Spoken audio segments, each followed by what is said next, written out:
آج کے حدیث میں ان تین چیزوں کا ذکر کیا جائے گا جس کی وجہ سے اللہ رب العزت اپنے بندوں پر فضل و کرم فرماتا ہے اور ان کے نامہ اعمال سے گناہوں کو مٹا دیتا ہے اور جنت میں ان کے مرتبوں کو بلند کر دیتا ہے۔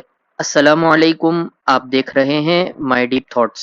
اس حدیث میں ایک لفظ رباط نبی علیہ الصلاۃ والسلام نے ذکر فرمایا ہے، جو مسلم شریف کی روایت کے اندر 2 مرتبہ جبکہ ترمذی کی روایت میں آپ علیہ الصلاۃ والسلام نے 3 مرتبہ ارشاد فرمایا ہے۔ رباط دراصل کہتے ہیں کوئی مسلمان اسلامی مملکت کی سرحد پر دشمن اسلام کے مقابلے پر جو نگرانی کرتا ہے اس کو رباط کہا جاتا ہے، جس کی وجہ سے دشمن اسلامی ملک میں داخل ہونے سے رکا رہتا ہے، جس کی فضیلت حدیث پاک اور قرآن مجید دونوں میں ذکر کی گئی ہے۔ حضرت ابو ہریرہ رضی اللہ تعالی عنہ سے منقول ہے کہ نبی کریم صلی اللہ علیہ وسلم نے فرمایا، کیا میں تمہیں وہ چیز نہ بتا دوں جس کی وجہ سے اللہ تعالیٰ تمہارے گناہوں کو دور کر دے اور جس کے سبب جنت میں تمہارے درجات کو بلند کرے؟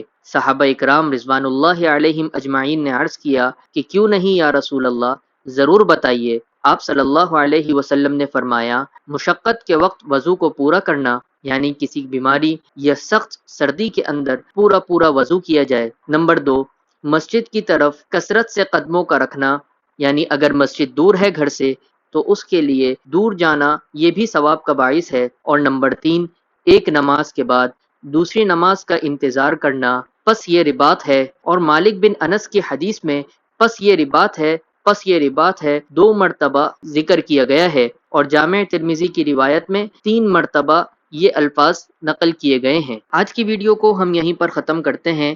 وہ 7 خوش نصیب لوگ جن کو اللہ تعالیٰ قیامت کے دن اپنے عرش کا سایہ نصیب فرمائیں گے، اس کو حضور پاک صلی اللہ علیہ وسلم نے اپنی ایک حدیث میں تفصیل سے بیان فرمایا ہے، جس کو ہم نے اپنی ایک ویڈیو میں جمع کیا ہے، اس کو جا کر ضرور دیکھیے۔ امید کرتے ہیں آپ کو ہماری ویڈیو ہمیشہ کی طرح ضرور پسند آئی ہوگی۔ اگر پسند آئی ہے تو ضرور لائک، شیئر کریں اور کامنٹ کر کے بتائیں کہ آپ کو ہمارا کام کیسا لگا، اور اگر آپ نے ابھی تک ہمارے چینل کو سبسکرائب نہیں کیا ہے تو ابھی سبسکرائب کر لیں۔